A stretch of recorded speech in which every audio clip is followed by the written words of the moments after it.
Hey guys, it's Sunshine and I'm back with another video, and today we're going to talk about the art of giving a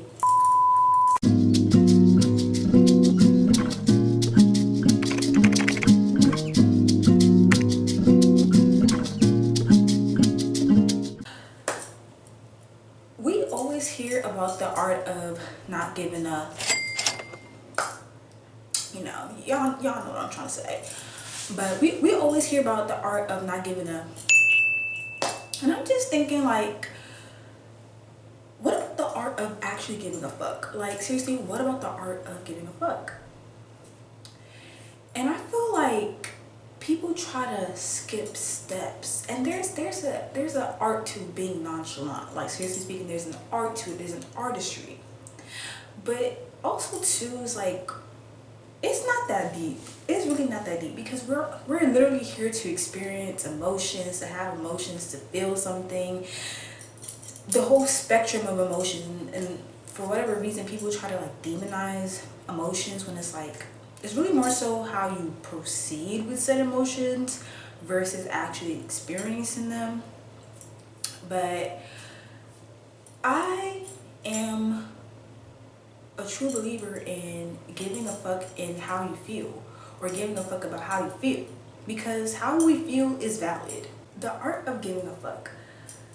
I'm not gonna keep saying the word, so I'm just, yeah. Giving up is simply just honoring how you feel. Like, it's so simple.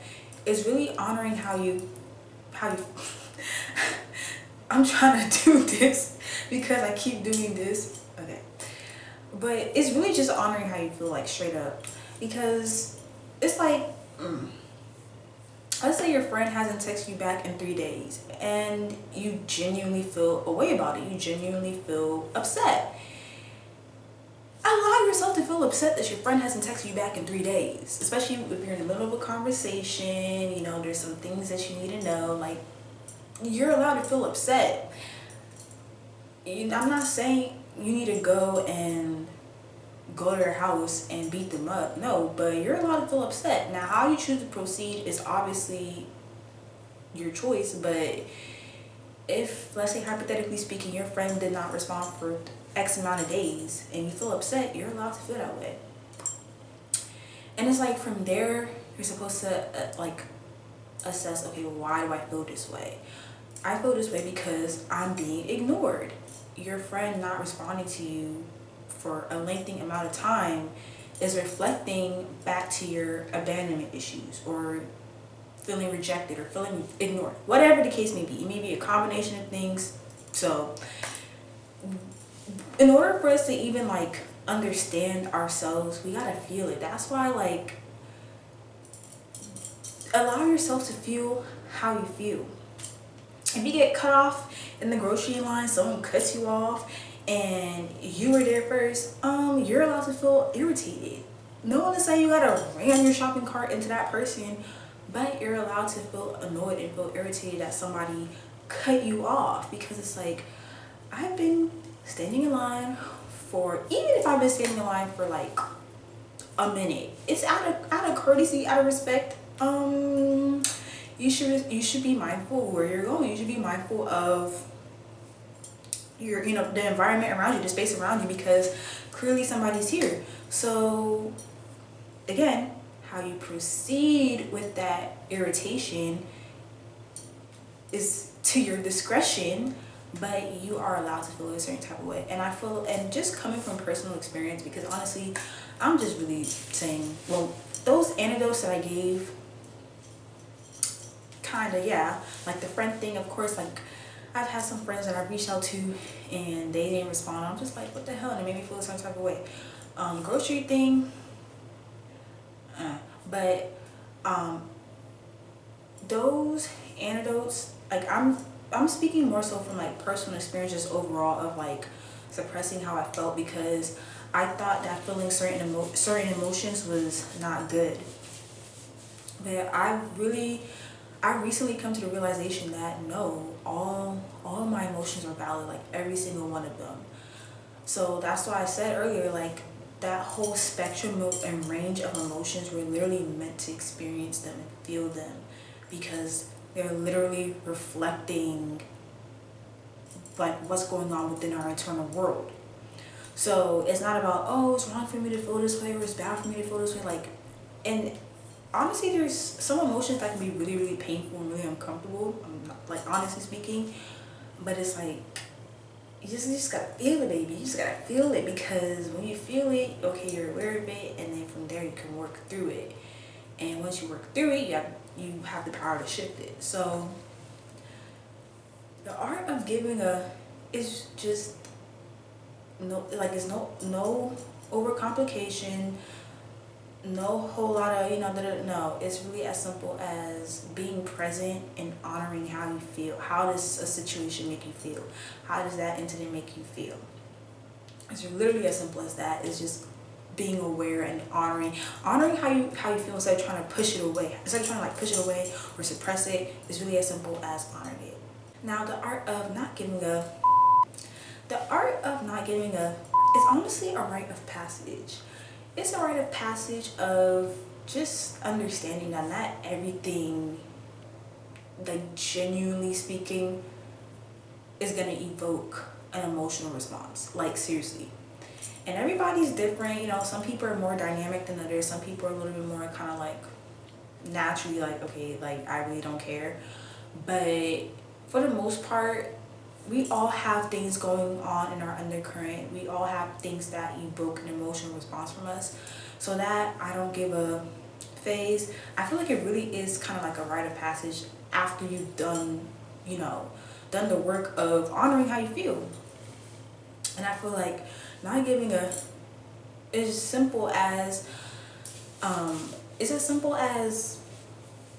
like it's emotional intelligence really, because it's like you've mastered how you feel, like you've worked through building up your intuition, you work through honoring how you feel, and it's like you've gotten to the root of understanding, oh well, me constantly feeling this particular emotion stems from this particular incident in my life, and because of that I dealt with feeling the emotion.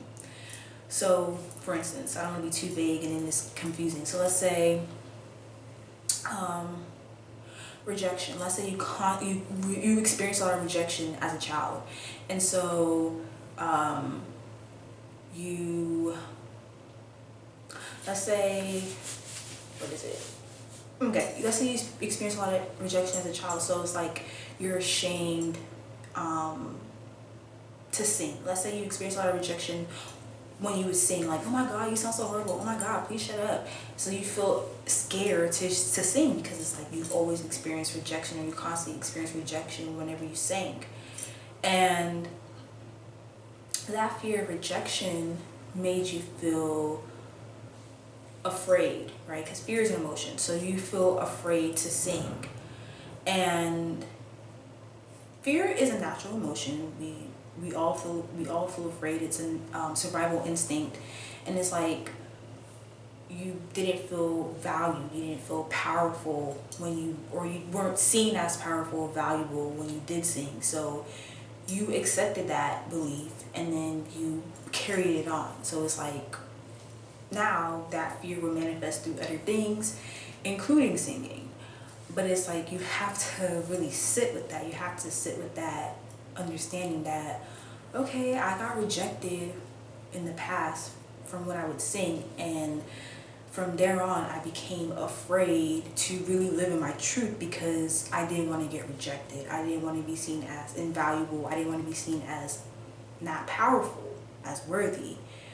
And you really have to sit with that, and it's gonna take time. Like, it's gonna take time. It's not gonna happen overnight. It's not even gonna happen over a year. Like, it's gonna take time. Hell, I'm not preaching this to you. I'm just sharing my thoughts, and I'm still working through it. But I also know that it works because I've been doing it. So it's really just a matter of honoring how you feel and just getting to the root of as to why you feel a certain type of way, or why you may constantly feel a certain type of emotion, or yeah, constantly feel a particular emotion, or just whatever the emotions may be, especially surrounding particular situations. But let's say fast forward, you know, you embraced it, you embrace that fear, you embrace that story, and you eventually learn to embrace your voice and your singing, and regardless if you sound good or not, you just sing. You're like, I don't give a, I'm gonna sing. And then you just start singing and you just, you're just like, you know, hold on, my bra. But you're just like, sing, sing, sing, sing, sing, sing, sing. Like, you're literally just singing. You're just like feeling free, and you just, you feel free, you feel good. And I literally made a TikTok. Go check it out. And it was literally about owning who you are makes you feel so free. And I feel like that's also part of not giving up. Because when you just own it and you embrace it, it's just like you don't give up. And granted, like, yes, there may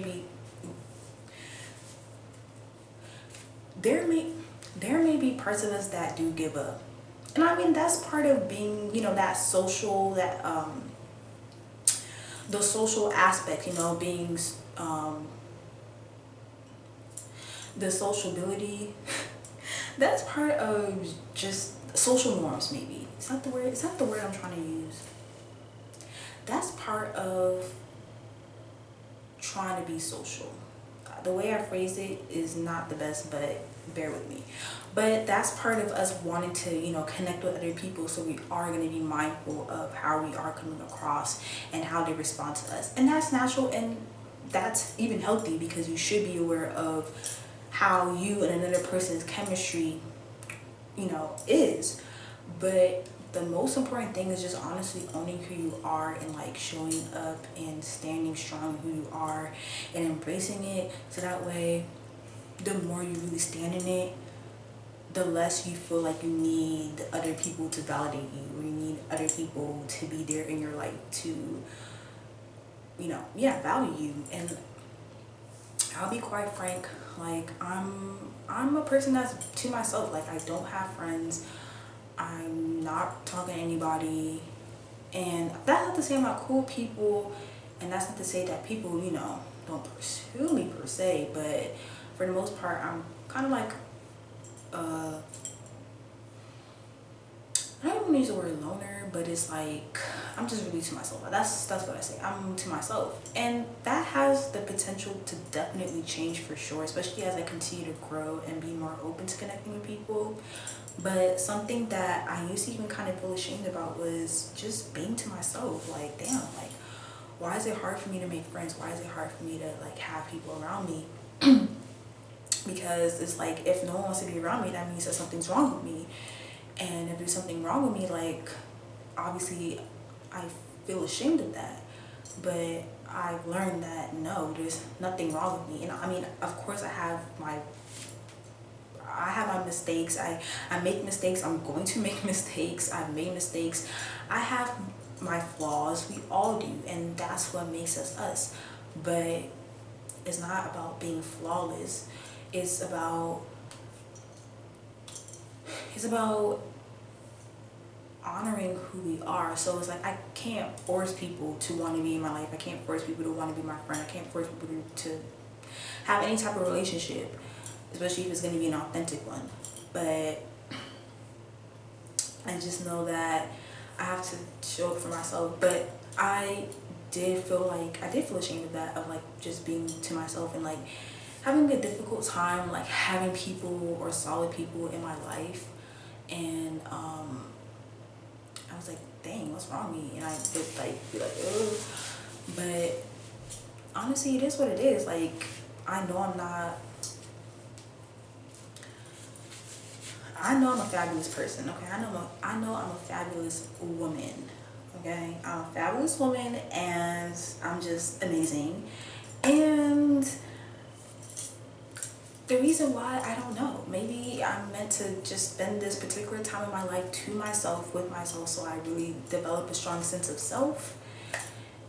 And I have a long life ahead of me, so who knows what the next few years, let alone even months, could bring. So, but aside from that, I've just embraced it, because other people, you know, leaving or not being loyal to me or not having those close-knit connections is not a reflection of my self-worth and my value. And that is not, I'm not even gonna add that part in. But yeah, so the art of not giving really just comes in from like,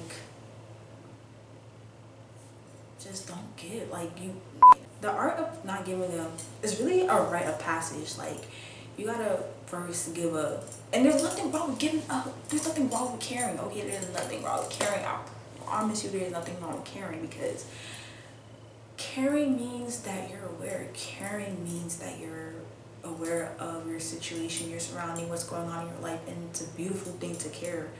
And I feel like people try to put on this front as like, oh, I don't care, when it's like whole time you really do. And it's like, again, it's not that you shouldn't feel certain things, it's more so about how you go about that emotion. But yeah, guys, just wanted to make this a quick chit chat about the art of giving a care. Bruce gonna say that. But the art of giving a care, because caring matters. Caring is important. It is. And once you learn to care, eventually you'll learn to not give a care. Right. But I'm about to go, guys. But I hope this video made sense. I feel like sometimes when especially when I'm like filming, I feel like when like I'll say something, it might get a little confusing, because like maybe I'll speak a little too vague, or like maybe I'll jump around. So hopefully it's not confusing. Hopefully not. But I will continue to work on my delivery and my speaking. But aside from that, make sure to stay fly, never be dry, and always be fierce. You will definitely be seeing more of moi. But until then, bye.